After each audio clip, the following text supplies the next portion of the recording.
کیا لوگوں میں کوئی غیرت مند نہیں رہا کہ وہ مفتی طارق مسعود صاحب کی گردن اتارے؟ اور عام سمجھدار شخص اسی کے لیے اس طرح کے الفاظ استعمال نہیں کرتا۔ یہ جائے کہ کوئی مولوی کہلانے والا شخص اس طرح یہاں پر حضور صلی اللہ علیہ وسلم کی گستاخی کی گئی ہے، قرآن کی گستاخی کی گئی ہے، اللہ جل شانہ کی گستاخی کی گئی ہے، تو وہاں پر ان کو سانپ سونگ جاتا ہے۔ تو یہ کہتے ہیں نہیں جی ہمارے نزدیک کوئی معافی نہیں۔ کیوں؟ کیا تم خدا ہو؟ کیا تم اللہ بن بیٹھے ہو؟ بسم اللہ الرحمن الرحیم۔ السلام علیکم ورحمۃ اللہ وبرکاتہ۔ ناظرین، مفتی طارق مسعود صاحب کو لے کر سوشل میڈیا پر بہت بحث کی جا رہی ہے۔ گزشتہ ہفتے میں ان کے ایک بیان میں کچھ نامناسب الفاظ دیکھے گئے، جن پر علماء کرام نے ان کو تنبیہ کی کہ وہ اس بات سے رجوع کریں۔ کچھ نامناسب الفاظ سے جو ان کے قرآن مجید کے متعلق ان سے نہ انجانے میں کم علمی کی وجہ سے ان سے وہ ادا ہو گئے، اور اس کی وجہ سے سوشل میڈیا پر ایک بحران اٹھ گیا کہ مفتی طارق مسعود صاحب نے قرآن کی گستاخی کر دی، حضور صلی اللہ علیہ وسلم کی گستاخی کر دی، اس طرح کے فتوے جاری کیے گئے۔ تو اس کے بعد مفتی طارق مسعود صاحب نے جب علماء کی رائے لی، علماء کی رہنمائی لی، تو اس کے بعد انہوں نے رجوع کر لیا، ایک نہیں دو مرتبہ رجوع کیا۔ لیکن کچھ شرپسند قسم کے عناصر اور فسادی قسم کے لوگوں نے مفتی طارق مسعود صاحب کی جان ابھی تک نہیں چھوڑی۔ اور میں نے گزشتہ دنوں میں ان کی ایک ویڈیو دیکھی جس میں ایک شخص ان پر گالم گلوچ کر رہا تھا، انتہائی گندی زبان انہوں نے مفتی طارق مسعود صاحب کے متعلق استعمال کی، اور لوگوں کو مفتی طارق مسعود صاحب کے قتل پر ابھار رہا ہے۔ سب سے پہلے اس شخص کی آپ یہ ویڈیو ملاحظہ فرمائیں، اور اس کے بعد اس پر تبصرہ کریں گے کہ اس نے کس قدر غلیظ زبان مفتی طارق مسعود صاحب کے متعلق استعمال کی ہے۔ ذرا آپ وہ ویڈیو دیکھیے۔ مولوی نہیں اور طارق مجہول مردود، ایک بندہ بھی غیرت مند نہیں بیٹھا جڑا اٹھ کے انہاں سر لاوے۔ اس وجہ تو یہ بالکل اس بارے کوئی معافی نہیں، اس کتے نوں لگام پائی جاوے، وہ کتا بھی نہیں بڑھتا۔ جی ناظرین، جیسا کہ آپ نے اس جاہل اور بدتمیز قسم کے شخص کی آپ نے زبان کو دیکھا کہ مفتی طارق مسعود صاحب کے متعلق کہہ رہا ہے کہ یہ اس کی گردن اتارنی چاہیے، کیا لوگوں میں کوئی غیرت مند نہیں رہا کہ وہ مفتی طارق مسعود صاحب کی گردن اتارے؟ اور بعد میں اس نے گندی زبان استعمال کی، کتا کہا، اور اس طرح کی بے ادبی۔ یعنی ایک عام انسان اگر کسی کے ساتھ اختلاف بھی ہو جائے تو وہ بھی عام سمجھدار شخص اسی کے لیے اس طرح کے الفاظ استعمال نہیں کرتا۔ یہ جائے کہ کوئی مولوی کہلانے والا شخص، ایسا کہلانے والا شخص جو ایک حلقے سے تعلق رکھتا ہو۔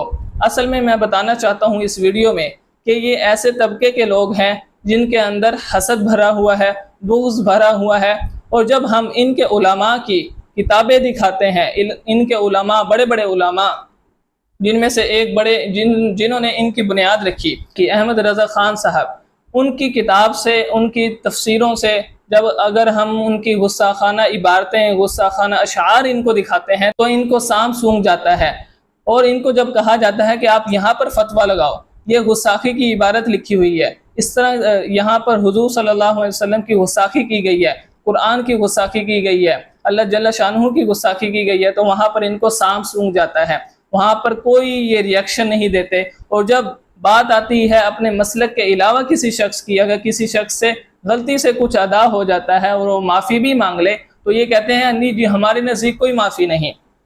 کیوں؟ کیا تم خدا ہو؟ کیا تم اللہ بن بیٹھے ہو؟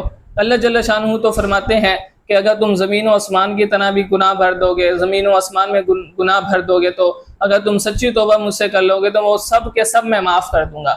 اور حضور صلی اللہ علیہ وسلم کا ارشاد مبارک بھی ہے التائب من الذنب کمن لا ذنب لہ، کہ توبہ کرنے والا، سچی توبہ کرنے والا ایسا ہی ہوتا ہے جیسے اس نے گناہ کیا ہی نہیں۔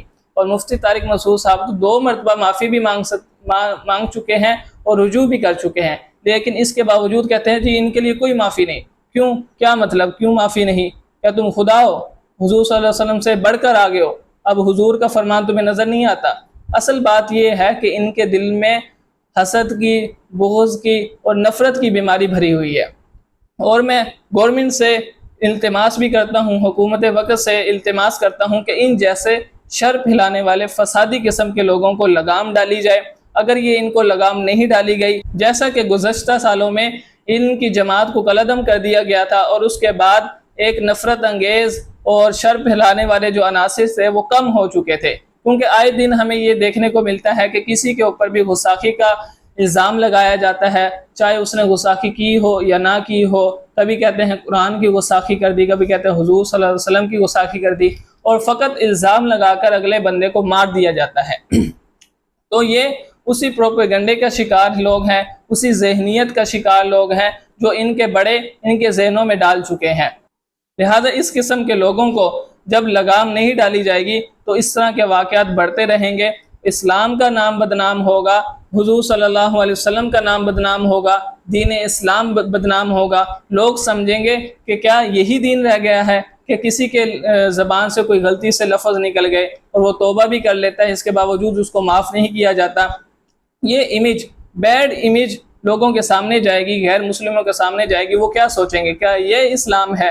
تو ہم کیا صورت پیش کریں گے؟ لہٰذا حکومت وقت سے میں پھر سے گزارش کرتا ہوں کہ ان جیسے شر پھیلانے والے فسادی قسم کے لوگوں کو لگام ڈالی جائے، ورنہ پاکستان اس طرح کے حالات کو جھیلنے کے قابل نہیں ہے، کیونکہ پہلے ہی پاکستان بہت زیادہ کمزور ہے. اور اگر اس طرح کے حالات بنا دیے گئے جس میں انتشار ہو، نفرت انگیزی ہو، لڑائی ہو، جھگڑا ہو، تو اس سے بالکل بھی پاکستان کو کوئی فائدہ نہیں ہونے والا. آخر میں آپ سے گزارش کروں گا کہ اگر آپ کو یہ پیغام اچھا لگا ہے، آپ کو یہ ویڈیو اچھی لگی ہے، تو چینل کو ضرور سبسکرائب کریں، لائک کریں، شیئر کریں، تاکہ یہ پیغام ہمارا حکمرانوں تک جائے اور حکمران ان جیسے گندے غلیظ قسم کے لوگوں کو لگام ڈالے اور ہمارے پاکستان ان جیسے گندے لوگوں سے پاک اور صاف ہو. وآخر دعوانا ان الحمدللہ رب العالمین.